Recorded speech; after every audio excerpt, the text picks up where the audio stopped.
So CNN, the Associated Press, and Fox News reported an arrest yesterday, if you guys remember. I was mocking them on Twitter. Everybody was mocking them on Twitter. Talked about it on the show yesterday a little bit. I mean, how can you possibly get... Your whole job is to get the news right and to report the news. How can you run the story of we have an arrest in the bombings when there wasn't an arrest? You don't even do that basic level of fact-checking before you go out there and say it? But of course, you know... Fact-checking is for us on Blog Talk Radio and YouTube. They don't fact-check in the mainstream media, which is pathetic. So John King of CNN also reported yesterday that I have reports that the FBI knows who committed the bombing, and it was a dark-skinned man. Turned out that that report was also false. Now, we have possibly an even worse example of the media fucking up. The Post said 12 people had died. We actually brought that up on the show the first day. If you guys remember, I said anywhere between 2 people and 12 people have died. 2 is a number I can confirm, 12 is a number I can't confirm, right? Well, the Post was the one who had that 12 number, and they were wrong.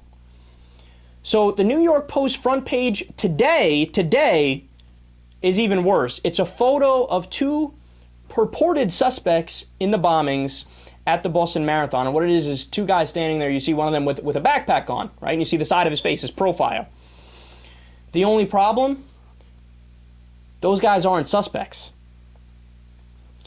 It's just 2 guys that were at the marathon that had backpacks. They just picked a random picture with 2 guys with backpacks. Do you have any idea how many people at that race had on backpacks? It's a fucking race. It's a marathon. There were hundreds of people with backpacks. In the backpacks, they had things like changes of clothes, Gatorade, Axe body spray, water, braces for either legs or arms for people who had minor injuries in the past that were running the race. I mean, there were so many things you could have put in a backpack. So many people had backpacks. So as Deadspin and Gawker were reporting this morning, one of those 2 whose faces are still on the Post's website, by the way, even right now, or at least before I came on air. I don't know if it's still on, but before I came on air, it was still on.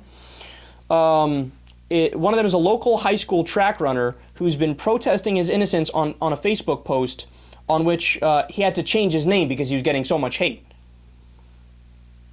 Look, the media, you need to be more responsible if you're in the mainstream media. What's sad, again, I'll say it, my show here, little Blog Talk Radio / YouTube show, right, secular talk radio show, we fact check more than they do in the mainstream media.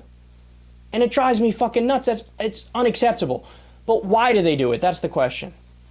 And the answer is one of the biases that we always talk about the media outlets that are considered to be neutral, right? Like CNN, CBS, NBC, basically everybody except Fox News and MSNBC, right?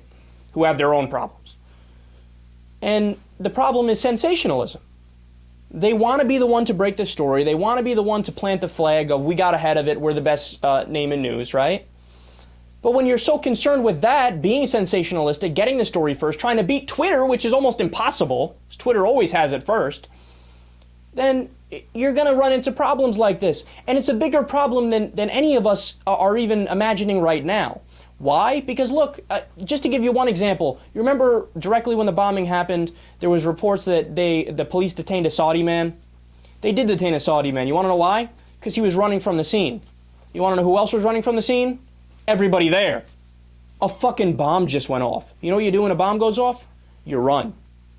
But he was a Middle Eastern descent, so they saw, oh, but guilty! Tackled him, handcuffed him, asked him questions. He was beyond innocent. On Fox News, they had an interview with that guy's roommate, and he's answering the questions, and he's like, dude, why are you ambushing me? I gotta go to class.